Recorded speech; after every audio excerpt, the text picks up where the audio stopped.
Will Dak Prescott and the rest of the Dallas Cowboys offense have another big day at home? All that and more in this episode of the Locked On Cowboys podcast. You are Locked On Cowboys, your Locked daily Dallas Cowboys podcast. Part of the Locked On Podcast Network, your team every day. Locked on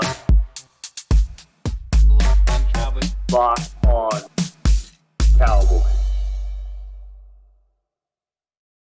Welcome back to the Locked On Cowboys podcast, part of the Locked On Podcast Network, your team every day. We'd like to thank you for making us your first listen of the day. This episode is brought to you by PrizePicks, the easiest and most exciting way to play daily fantasy sports. Go to prizepicks.com/LockedOnNFL and use promo code LockedOnNFL, all lowercase, for a first deposit match up to $100. I am your host, Marcus Mosher. You can follow me on Twitter at Marcus_Mosher. Joining me today, as always, is Landon McCool. You can check him out on Twitter at McCoolBCB. We are previewing the Cowboys' Week 13 matchup against the Seattle Seahawks. I can't believe we're already in Week 13. That's weird. Wow, the second Thursday game in a row for the Cowboys. I want to start with this, Landon. The Cowboys have been awesome on offense at home this year. Do you think this game sets up well for Dak to have another one of these massive performances? I do think that, look, that part of the reason that the overwhelming performances have been the way they have has been the opponents that they've played. I mean, they've played against Washington and New York, who have had just historically bad problems stopping the passing attacks. Obviously, Dak further exacerbated that. But I do think that this, is this is a team with a winning record. This is a team with playoff hopes. This is a team that was excited about their defense coming into the season, and I think they have several players that you can make arguments for. It should be very exciting to have, right? Especially in the secondary, they've got a great young player in Witherspoon. Mm-hmm. They got another guy from last year, Reek Woolen, who is really good as well. Jamal Adams is in this secondary, so they have guys in these in the secondary in a way that some of these teams that we have played previously don't. Having said all that, they have not had the kind of success in stopping the pass that some of these names would imply that they should necessarily. And I think a lot of that has to do with kind of a rather anemic pass rush. So I think they got Boye Mafe has been a really great surprise for a young player. But I do think that if the Cowboys are able to protect Dak the way that they have these previous weeks, that there should be some hay to be made on the back end, that he should have enough, at least time for something to develop open. Maybe the quick game is a little bit more difficult. Maybe there isn't as much yak to be had this week with solid tackling defensive backs like the Seahawks have. But I think ultimately at the end of the day, there are weaknesses that the Cowboys should be able to exploit. I don't think it'll be a blowout the way that the last few weeks have been, but I do think that there is plenty of fertile ground for the Cowboys to operate on. I struggle with knowing how to feel about this Cowboys offense against Seattle's defense because of all the reasons you just mentioned. You look at their depth chart, and there's a lot of players that you really like Tariq Woolen had a bunch of interceptions last year. Devin Witherspoon, I believe, is the number 2 graded cornerback in the NFL by PFF this year, only behind Deron Bland. It's Bobby Wagner. It's Jordan Brooks, who's a first-round pick. They've got a lot of solid players, but there's times where it doesn't all click. And I think it's the pass rush. And I think you nailed it. Boye Mafe had a stretch. I think it was a 7-game stretch where he recorded a sack. But if he's not getting pressure, Seattle can sometimes struggle to get anything. Now, they did trade for Leonard Williams. He's battling a toe injury. It sounds like he's going to be able to play. But outside of that, I mean, the edge rushers aren't really there. And it does feel like if Dak can be protected in this game, he should be able to find some success in the secondary, I would think. Yeah, and I also think that, this is also going to be a team that I feel like I understand that they have Bobby Wagner on their team, and Bobby Wagner is a one-man tackling machine, especially in the run game. But I do feel like the Cowboys should be able to attack the edge in the run game as well, because Mafe, despite what we just mentioned, is a great pass rusher, but he's undersized. And I think that especially in a matchup against Terrence Steele, Steele could, hopefully potentially beat up on him a little bit in the run game. And I think that kind of combined with, the Cowboys' propensity for boots and play action off of those kind of wide runs, that should open things up in the underneath area of the field as well, in a way that, you probably weren't used to throwing against a Seattle defense with Bobby Wagner normally. So I do think that there are opportunities here. It's not going to be quite as wide open like it was with Washington, where, hey, we're deep shotting everything because you can't stop us, and eventually we're just going to keep scoring and keep scoring. I think they'll need to be more methodical. It'll be a little bit more tougher sledding, but I don't think it'll be overall difficult. I don't think it rises to the challenge of a, let's say, 49ers defense, or maybe even the Eagles defense, to be honest. One of the issues that the Seahawks have had this year is covering slot corners. Slot receivers. It's weird because they like to have Jamal Adams near the line of scrimmage, and that's like the slot blitzing role. But obviously we know he's not your typical slot defender, right? Like you don't want him matched up one-on-one with CeeDee Lamb. Now, occasionally that's where they'll use their safeties. Julian Love, who played with the Giants, he's somebody that can come down. But again, he is a safety. Quandre Diggs, same thing. This is a 31-year-old safety that they sometimes use in the slot. They even had last week, they tried to move Tariq Woolen inside of the slot. Yeah. He did not do well against the 49ers. He ultimately got benched for, you should recognize this name, Michael Jackson, former Cowboy corner. So they've had just a bunch of issues trying to stop slot receivers. I got to imagine with their age at linebacker and their lack of a slot corner, that's where the Cowboys are going to try to tackle, is right in the middle of the field. Yeah, and honestly, as I'm quickly looking this up just to confirm that I'm correct. Yeah, I mean, just to kind of also give you an idea of the struggles that they've had as pass rush, Devin Witherspoon, who is their corner, is tied for maybe fourth on their team for sacks. I mean, that's they've had to send corners and even their best cover corner in Devin Witherspoon in to kind of create this pressure. So. I think that they've had to use this secondary kind of in versatile ways because they feel like that's where a lot of talent is. But I think you're right. The problems that we kind of had identified about Jamal Adams when we were all going through that hullabaloo of whether or not he would end up with Dallas or not, they still exist. In fact, they're probably exacerbated now that he's a little bit older and he's not as athletic. You could put Jamal Adams in the slot if you want while CeeDee Lamb is in there. And you could even blitz him. In fact, please. They probably will. Yes. And guess where that ball's going, Jamal? It's going right over the top of your head, right into CeeDee Lamb's arms. So, I think that they have done some things to try to create pressure, which is different, than kind of what we traditionally would call a Seattle defense, where they try to, rush four, create pressure with those four, and then play coverage in the back end. The Seahawks just don't have the players to do that anymore, especially on the defensive line. So they're having to find ways to bring pressure. And that's why, again, like I mentioned, Mafe and Javon Reed are their two leading sackers. But after that, you've got two linebackers and a cornerback, and Bobby Wagner's in the mix there. So it's like they're having to kind of create pressure packages in order to kind of get any pressure.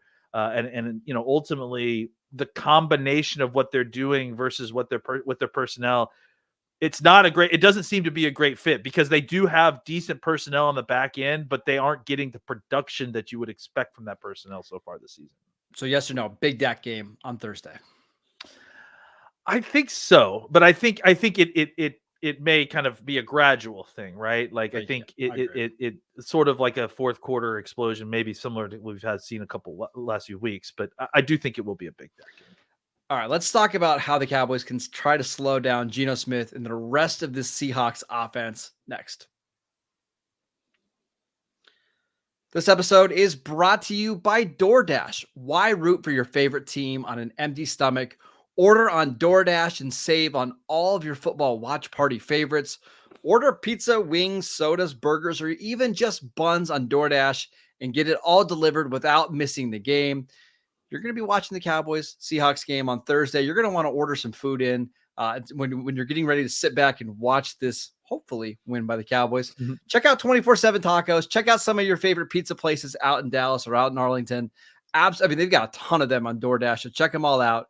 Kick back at kickoff with unbeatable deals on everything you need for the watch party or the tailgate if you're going to the game.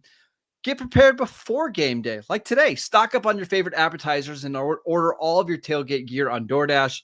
Then get ready to watch your team win.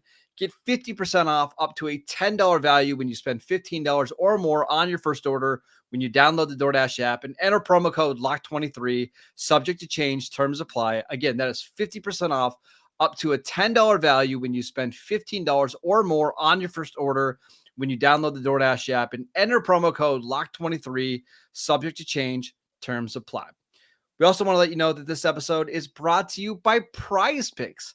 PrizePicks is the largest daily fantasy sports platform in North America. It is the easiest and most exciting way to play DFS because it's just you against the numbers. Instead of battling thousands of other players, including pros and sharks, all you have to do is pick more than or less than on 2 to 6 player stat projections and watch the winnings roll in. PrizePicks is the most fun I've had playing DFS because there's so many different players and so many different stat projections that you can choose from. It's absolutely incredible. PrizePicks even offers a reboot policy so that your entries stay in play even if one of your players gets injured.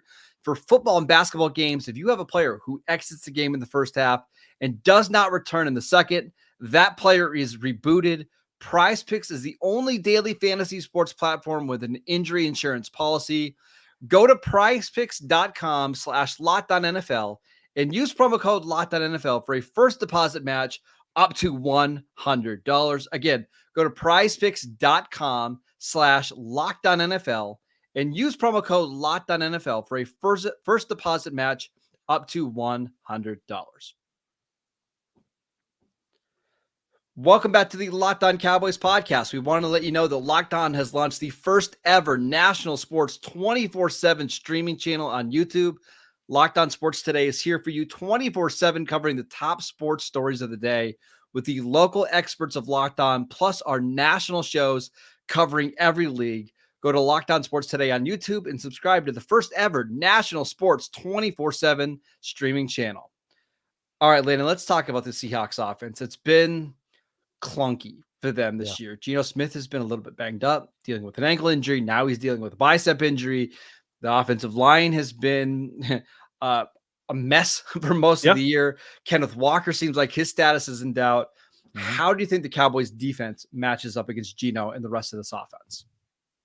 Oh yeah, it could be pretty tough for Seattle at certain points. Look, I mean, it's easy to look at those again. It's much like Seattle. It's easy to look at the names that are on this offense and think, man, this if it's not the best wide receiver core that the Cowboys have faced all season, it's probably the second best. But I think it might be the best. You look at what Geno Smith did last year, and you think, man, this is an offense that the Cowboys really, really need to take care of. And they should. I mean, they do need to take care. But I think that looking at this offense, and honestly, when Thanksgiving was over and it was time to start looking into Seattle, I was excited to kind of look into it because I had really had an update very much on what Seattle's been up to since last season. Geno Smith comes in as kind of comeback player of the year, kind of out of nowhere quarterback situation, plopped into a great wide receiver situation that they only got better when they added Jackson Smith and Jigba in the draft this year.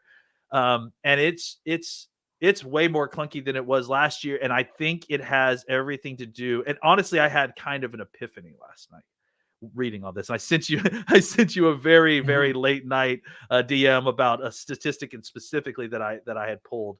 And I think it's worth mentioning. Last year, Geno Smith got 24 first downs with his legs. He used rushing, whether it's designed runs, scrambles, whatever.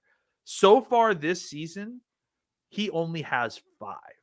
And I think that is kind of indicative of the larger problem with the offense. And to me, it sort of further crystallized some of the problems that Dak Prescott had last year.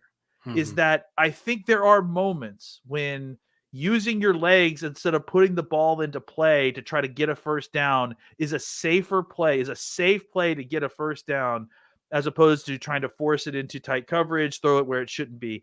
And I think when you're a quarterback who is normally, look, I think Geno Smith and Dak are similarly athletic. They're athletic enough to go get a first down, not athletic enough to be a featured runner in a run game, right? Yes. Not Lamar Jackson, not Jalen Hurts in that sense, right? No, like younger Stafford. Like if you want to Yeah. throw another quarterback in there. Yeah. Sure. Right. Where they're kind of that hybridized pocket quarterback, but also athletic. You want to get out on the edge in bootlegs. He can scramble, run out the front of the pocket and do some damage with his legs. I think when you took that away from Geno Smith this year because of the ankle injury or because of whatever, I think it hurt the already hurting efficiency of the Seattle offense, right? Last year, they were somewhere in the 20th area on third down conversions. This year, they are, if they're not at the bottom of the league, they're I think in the bottom 5 of the league. So they've fallen even further. And to me, I think a huge look, just looking at that number for 24-5, and I understand that we're, a little bit over halfway of the season, but he's not making it to 24 first downs at this point, right? No. I think that loss in the ability of him using his legs has really kind of further hurt the efficiency, which was already not in a great spot beforehand. And an offense that last year relied a lot on explosive plays from their big wide receivers on the outside that Lockett and Metcalf. Metcalf. Like I think they, that kind of, without those big plays on a regular basis and like even just some kind of consistency on converting third downs, this offense looks like that. It looks completely disjointed, which to me rang true to what was happening a lot with the Cowboys offense at the end of the year last year, where, they have these big players. Yes, they can produce big plays, but it's about consistently getting continuing the drives, keeping the team on the field, keeping the offense on the field, and doing the simple things to get you in a position to get those big plays that the Seattle offense is seemingly struggling with right now. And I think a lot of that has to do with the Geno injury, and then obviously the kind of even further deterioration of a not great offensive line. Yeah, so Geno got hurt in the Giants Monday Night Football game, like week 3, week 4. I apologize. I don't know the week off the top of my head, but since that game, you can just tell there's a lack of mobility there. And you saw it against the 49ers. There was a play in the second half of that game where Nick Bosa beat, I think it was Stone Forsythe at right tackle, and Geno didn't even bother to try to move out of the pocket. He just kind of fell right over, and it's just clear that he's not 100% healthy with his legs. Now, I know that he was dealing with a bicep injury last week. I saw the report today that it's night and day better than it was a week ago. So I expect him to be a more dynamic passer in this game. But you mentioned the offensive line. Let's run through this really quickly because they've had a lot of injuries. Charles Cross missed quite a few games at the beginning of the year. He is going to be back for this one.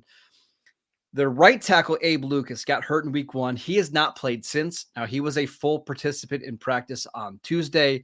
It seems like he might play in this one. I want to see how he looks like in his first game back. Jason Peters, who they signed to the active roster a couple of weeks ago, he got banged up against the 49ers. It sounds like he's going to play, and he might start at right guard because Phil Haynes has a toe injury. Doesn't sound like he's going to play, has not practiced in either of the last 2 days. So it might be Jason Peters making his first career start at right guard, Abe Lucas coming back at right tackle in his first game since week 1. And then, by the way, their left guard and their center spots have been big weaknesses all year as well. So you can see why this Seahawks offense hasn't been quite the same. And, oh, yeah, by the way, Kenneth Walker, their fantastic rookie running back from a year ago, not likely to play because of an oblique injury. It's been clunky is the best way to describe it. Yeah, I mean, honestly, it feels like when I watched the San Francisco game, it felt like the best thing that Seattle had going for them was Zach Charbonnet, who was the rookie from UCLA coming out this last year. So, it's been disjointed, as I've said, and I think you nailed it with the offensive line. Look, we've done the Jason Peters at guard experiment before. It was at left guard, not right guard, but it wasn't great, and there was a reason we tried to get him back out to tackle as soon as we could. So, look, they're going to be in a spot where they're compromised on the offensive line, which again, it's the reason that's really tough for them is because they have a team that's built to be a vertical offense. Yes. And if you don't have the ability to pass to protect your quarterback to run the routes down the field, you're going to be in some trouble. And I think that guys like DK Metcalf, look, I think he's been outstanding since he's come in the league. He's clearly shown that he can make a living doing what he does.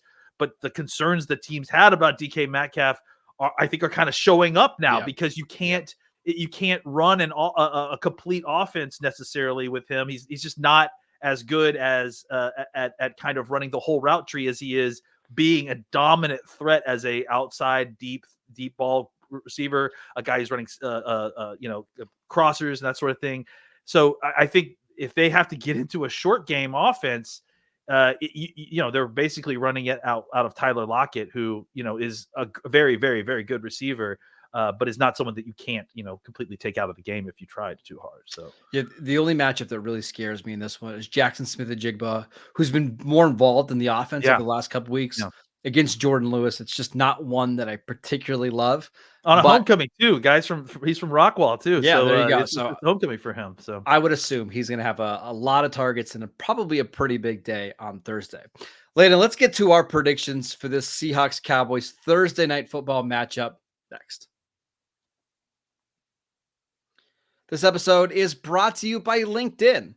When you're hiring for your small business, you want to have as many top-tier candidates as possible to interview. That's why you have to check out LinkedIn Jobs. LinkedIn Jobs has the tools to help find the right professionals for your team faster and for free. LinkedIn isn't just another job board. LinkedIn has a vast network of more than 1 billion professionals, which makes it the best place to hire. Hiring is easy when you have as many quality candidates as possible. So easy, in fact, that 86% of small businesses get a qualified candidate within 24 hours. LinkedIn knows that small businesses are wearing so many hats and might not have the time or the resources to hire. Thankfully, with LinkedIn, the process is so quick and easy. They even just launched a feature that helps you write job descriptions, making the process so much quicker. Post your job for free at linkedin.com/LockedOnNFL. That is linkedin.com/LockedOnNFL to post your job for free. Terms and conditions apply. Welcome back to the Locked On Cowboys podcast. Everydayers, on tomorrow's show, we've got a crossover show with Corbin Smith of Locked On Seahawks, getting you ready for that game. So make sure you tune in for that. We're going to be talking all things Seahawks, the biggest storylines out of Seattle. It's a lot of fun. Make sure you listen to that on YouTube or wherever you get your podcasts. Landon, today we're going to do our predictions. How do you see this game going for the Cowboys? I think the Cowboys are the better team. They're playing at home. This is not a game where they're going to overlook this. They need this win. We're in a spot now where I just don't think you're overlooking wins right now. You've got to have every single one. So, and again, this isn't a game that they would overlook anyways, because this is a team that they need to beat. They need every single NFC win they can get. They're in a playoff race. This is a playoff team potentially. So, I'm picking the Cowboys. I'm going to say, let's say 28-17. I think the point spread is it's not 10 points, but it's been. I think last time I looked on FanDuel, it was 8.5. Yeah, it's been inching closer and closer to more for the Cowboys, as I think probably in reaction to some of these injury reports, I would imagine. Yeah. So I think that I think the Cowboys are going to probably have a little bit of a back and forth struggle, because this is a good team. This isn't they're not gonna roll over. I wouldn't be shocked if Seattle in a rhythm was able to kind of march down the field and score a touchdown early in this game, because I think that's probably where this Seattle's offense is probably at its best, when it's in its script. I don't think they work well when they have to adjust or improv or work off script so well.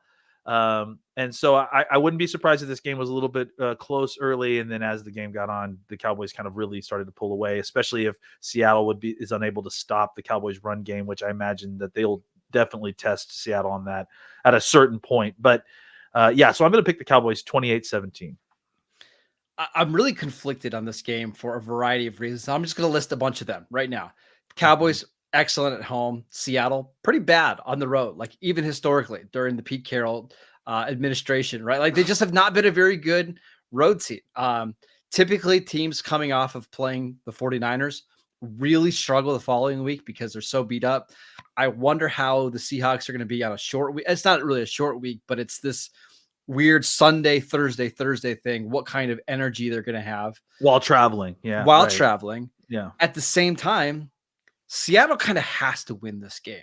Yep. Their next two games after this Cowboy game are at San Francisco, home against the Eagles. And if they want to stay in the playoff hunt, they kind of have to win this one. And then there's also Pete Carroll, much like Mike Tomlin, kind of knows how to muck up some of these football games, right? Sure. And they play this really weird brand of football. None of these there's this kind of running joke between Seahawks fans that they always play the dumbest football games ever, right? Yeah. There's going to be special teams, plays. There's going to be some weird penalties, probably a 50-yard pass interference call that DK Metcalf gets. But I kind of with you. I do think the Cowboys are going to win this game. I just won't be surprised if it's ugly and it's a 23-21 type of game. Yeah, I wouldn't be shocked at that at all. I mean, this is a much better team than the Cowboys have played these last few weeks, right? I mean, and is this their trap game? No, because again, it's like it's not a trap. I mean, it's just a game that they could lose, because it's okay. Let me rephrase it. Could this be the game that they overlook a little bit? They had the Thanksgiving game. They know the Eagles are coming to town the following week. It's that middle game in this Thanksgiving kind of stretch. I don't think they're going to overlook it. The Cowboys have just been really good at home, but I won't be surprised if this is the worst game they play of the three. I think it'll be the tightest of these games, but I don't know if it'll be the worst. Like, here's what I want to see. I don't mind if the game's tight, but what I don't want to see is sloppy play. You know what I'm saying? Like, and I think that's the one thing that we've seemingly avoided this season, especially as the season has gone on compared to last season. Right. And that's why I keep harping on, hey, the Cowboys aren't playing down to their opponents. Right. Is that it's, look, penalties aside, which, who can even rely on penalties anymore as an indicator of sloppy play? Like, what I want to see is the team being able to line up without pre-snap penalties, getting the ball off, executing, not two receivers standing in the same spot in a route, not, like guys running into each other and fumbling the ball. Like, and I think if the Cowboys can play a clean game, and I think if Seattle plays a clean game, these two teams are close enough that this will be a close game for 2 to 3 quarters. But then, as the talent kind of weighs out, I imagine things. But at the same time, Pete Carroll specializes in turning games into sloppy, just bad football that they're able to win late. That's what they're going to do their best to try to keep this game within one score. And if they've got to pull out, I'm not saying to trick plays and all that kind of stuff, but it seems like Seattle does do a good job of keeping games close. They probably shouldn't be close in. They're very good at subtly holding teams while they're trying to separate. It's almost as if it's their defensive backfield mentality. Yeah. Well, there you go. All right, that is it for today's show. We want to thank you for making Locked On Cowboys your first listen every day. Again, every dayers. We'll be back tomorrow with a special crossover show with Locked On Seahawks. Landon, you and I back on Friday to recap Seahawks Cowboys on Thursday Night Football, available on Amazon Prime.